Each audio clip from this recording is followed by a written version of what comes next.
آلک و اصحابک یا سیدی یا رحمت للعالمین الصلاۃ والسلام علیک یا سیدی یا شفیع المذنبین وعلی آلک و اصحابک یا سیدی یا رحمت للعالمین۔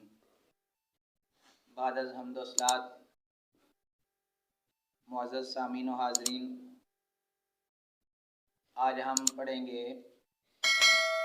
نماز با جماعت اور ہمارے اسلاف، ہمارے بزرگان دین، صحابہ کرام رضوان اللہ علیہم اجمعین، تابعین، تبع تابعین اور ہمارے اولیاء کاملین نے، ائمہ مجتہدین نے کس قدر نماز با جماعت کو اہمیت دی اور اس پر پابندی کی۔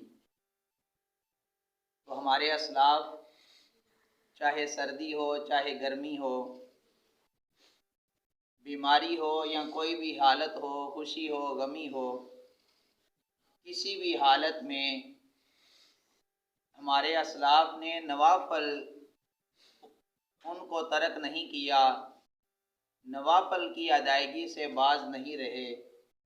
تو جب ہمارے اسلاف نوافل کی ادائیگی سے نہیں رکے، جیسے بھی حالات آئے نوافل کی ادائیگی انہوں نے کی ہے، تو پھر دیکھیں جب نوافل اس قدر پابندی سے ادا کیے ہیں تو پھر فرائض کی ادائیگی ہمارے اسلاف نے کتنی محبت سے کی ہوگی۔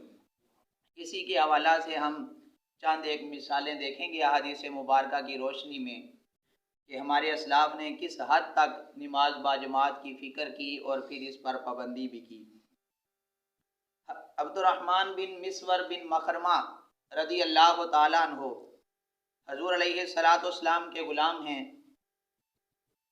بیان کرتے ہیں کہ حضرت فاروق اعظم رضی اللہ تعالیٰ عنہ اور سعید بن یربو، یہ دونوں اصحاب حضرت فاروق اعظم اور سعید بن یربو رضی اللہ تعالیٰ عنہما، یہ دونوں حضرات حضرت عبد الرحمن بن مسور بن مخرمہ رضی اللہ تعالیٰ عنہ آپ کے گھر میں تشریف لائے۔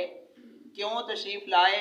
کہ عبد الرحمن بن مسور بن مخرمہ ان کی بینائی ختم ہو چکی تھی، نظر ختم ہو چکی تھی۔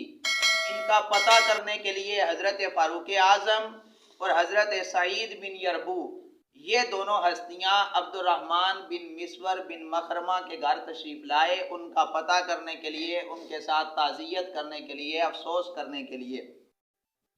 تو جب آئے تو آ کر عرض کیا،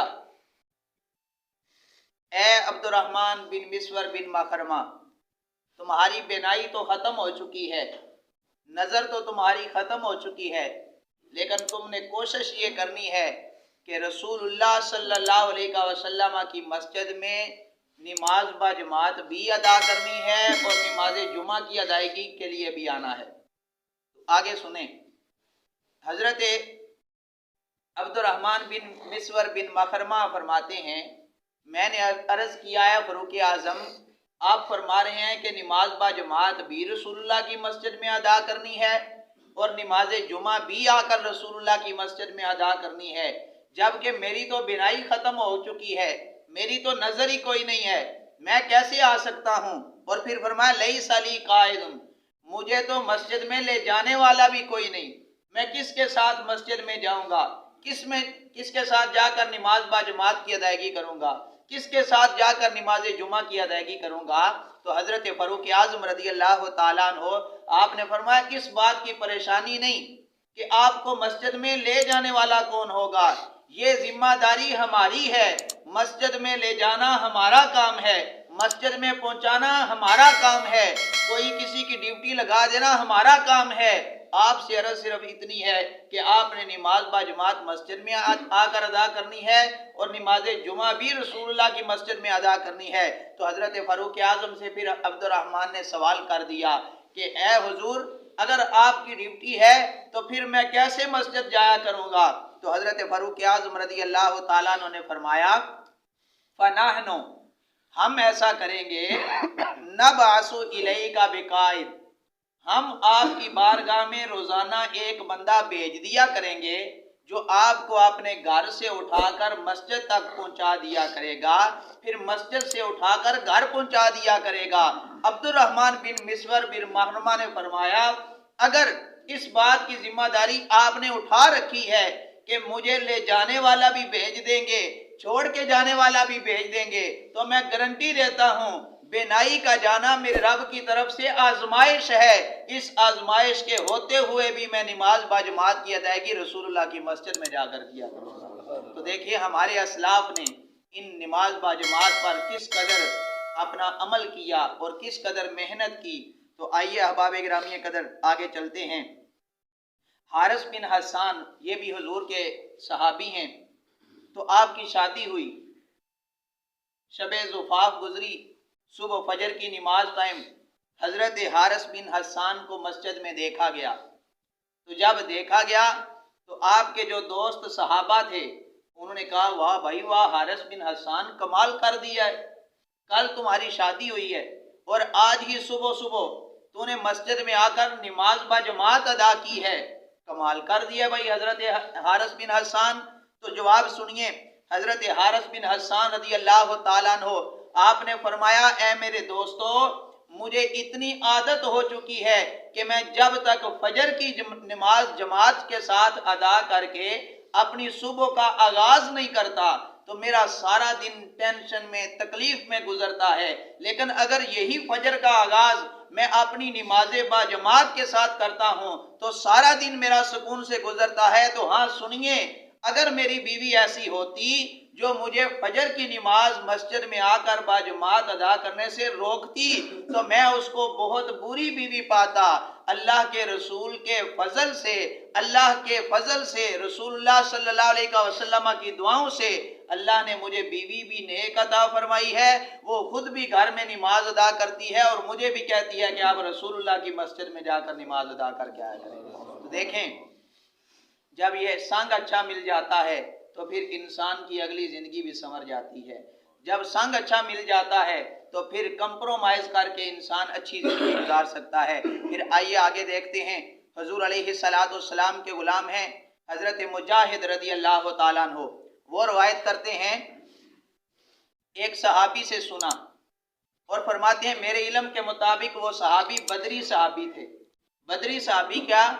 جنہوں نے 17 رمضان المبارک کو غزوہ بدر کے اندر شرکت کی اور ایسی شرکت کی کہ رسول اللہ صلی اللہ علیہ وسلم راضی ہو گئے، ایسے راضی ہوئے حضور علیہ السلام نے ہاتھ اٹھا کے رب کی بارگاہ میں عرض کیا مولا میں ان سے راضی ہو گیا ہوں، تو بھی ان سے راضی ہو جا۔ اور حضور نے یہ بھی فرمایا بدری صحابی کا یہ مقام ہے کہ آئندہ زندگی بھر جو بھی کرے اس کا کوئی رب کے ساتھ لینا دینا نہیں۔ مطلب یہ ہوا کہ جو بھی اعمال کرے گا اللہ تعالیٰ اپنے فضل سے بدری صحابی کو جنت عطا فرما دے گا۔ تو یہ بدری صحابی، ان کے بارے میں روایت کرتے ہیں کہ انہوں نے اپنے بیٹے سے پوچھا، اپنے صاحبزادے سے سوال کیا، کیا سوال کیا؟ بیٹا ادرکت الصلاۃ معنا، اے بیٹے کیا تو نے ہمارے ساتھ نماز پڑھی ہے، نماز باجماعت ادا کی ہے؟ بیٹے نے عرض کیا لا ابا جان، میں نے آپ کے ساتھ نماز باجماعت ادا نہیں کی۔ پھر آپ کے والد فرمانے لگے بڑا تو نے قصور کیا ہے۔ بیٹے نے عرض کیا ابا جان کیسے میں نے قصور کیا ہے؟ تو والد صاحب فرمانے لگے لما فاتک منہا خیر من مئات ناقۃ کلھا سود العین۔ حضور علیہ السلام کے غلاموں ذرا توجہ فرمانا، یہ بدری صحابی اپنے بیٹے سے فرما رہے ہیں کہ اے بیٹے تو نے نماز باجماعت ادا نہ کر کے کتنا نقصان کیا ہے۔ عرض کیا ابا جی کتنا نقصان کیا ہے؟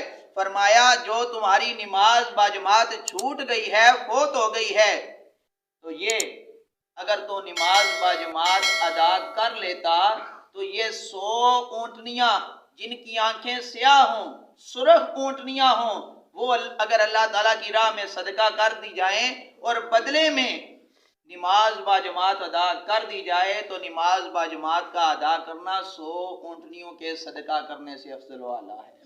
تو گرامی قدر سامعین دیکھیں کس قدر ہمارے اسلاف نے نماز باجماعت پر پابندی کی ہے اور پھر آگے درس بھی دیا ہے۔ آگے آئیے، سعید بن مسیب